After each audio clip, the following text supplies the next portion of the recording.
नमस्कार, मैं Raghav Jain. Cover story में आज बात करेंगे फिल्मी दुनिया के लिए आया नया बिल।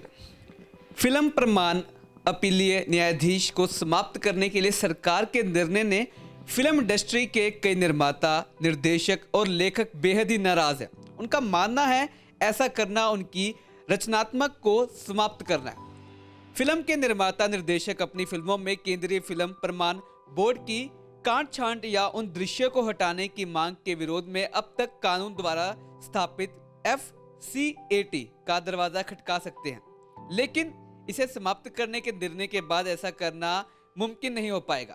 फिल्म प्रमाण अपीलीय न्यायाधीश की शुरुआत 1962 में हुई थी।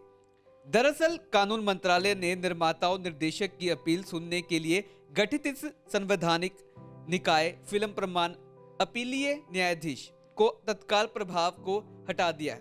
अब केंद्रीय फिल्म प्रमाण बोर्ड यानी सेंसर बोर्ड से नाखुश निर्माता, निर्देशकों को हाई कोर्ट का रुख करना होगा, जो कि कहे तो बेहद गलत हो रहा है। जाने माने निर्माता मुकेश भट्ट कहते हैं कि ये बेहद गलत हो रहा है। किसी की भावनाओं को ठेस पहुंचाने बगैर अपनी बात कहना गलत नहीं है, लेकिन अब ऐसे कैसे होगा?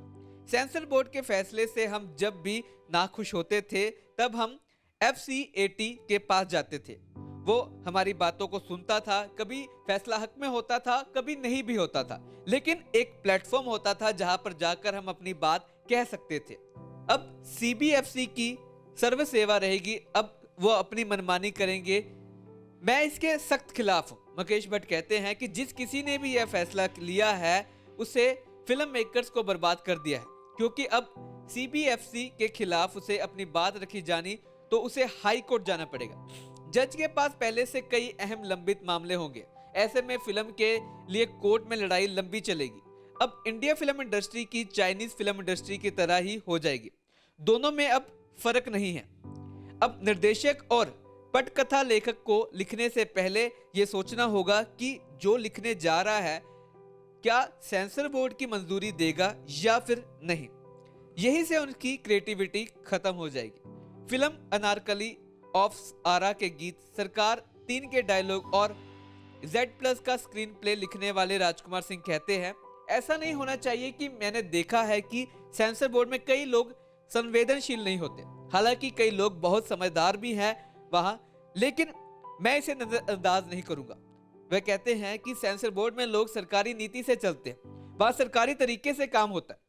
वो कहते हैं कि लाइन मत लिखो, ये मत लिखो, वो ना करो, इससे तो हमारी क्रिएटिविटी ही खत्म हो जाएगी। तो कहे तो एक भौकाल मच जाएगा।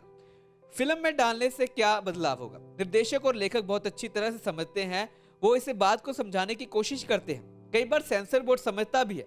अपनी फिल्म Z+ का जिक्र करते हुए राजकुमार कहते हैं, मुझसे कहा गया था कि मैं अपनी इस फिल्म में प्रधानमंत्री शब्द हटा दूं। प्रधानमंत्री ऐसा गलती नहीं कर सकते कि उनकी अंग्रेजी या हिंदी नहीं आती है। हमने उन्हें समझाया कि ये एक ड्रामा है, कहानी है, इसमें कैसे तय कर लेंगे कि PM को क्या आता है और क्या नहीं आता है।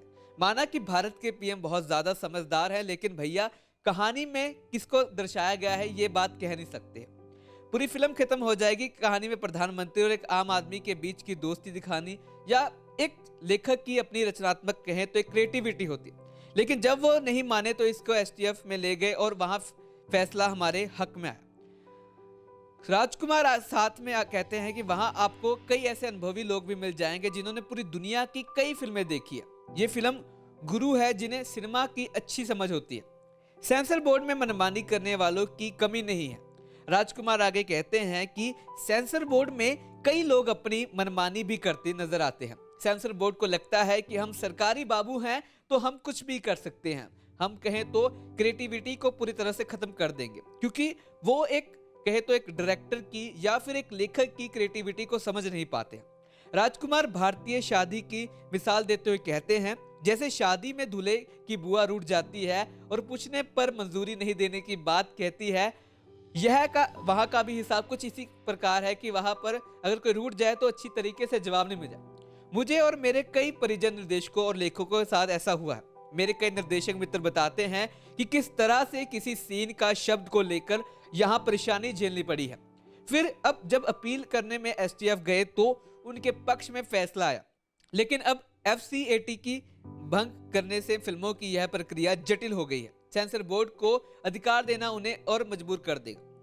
बड़ी बात यह है कि अगर सुप्रीम कोर्ट की बात की जाए तो उसके पास पहले से ही बहुत अधिक केस पड़े हैं। उसमें अगर बॉलीवुड की, क्योंकि हम देखें आए दिन जब से OTT प्लेटफॉर्म आ चुके हैं उसके बाद से तो ये जंग और ज्यादा बढ़ चुकी है। इसको भी एक कानून के तहत लाया जा रहा है। लेकिन बड़ी बात यह है कि अगर कोर्ट, जिसके पास बहुत ज्यादा कहे तो केस हैं, राज्य के केस हैं, देश के बड़े बड़े मुद्दे जो उनके पास पड़े हैं, लाखों केस जो है पेंडिंग पड़े, उसमें अगर फिल्मी दुनिया के लिए एक अलग प्लेटफॉर्म बनाया गया था तो उसको बंद नहीं करना चाहिए, क्योंकि हर किसी को न्याय मांगने का हक है। वह हक, फैसला उनके हक में आता है या नहीं ये बात की बात है, लेकिन हक मांगना सभी का अधिकार है। खबरों के लिए आप हमारे साथ बने रहें और देखते रहें आज शाम प्लस।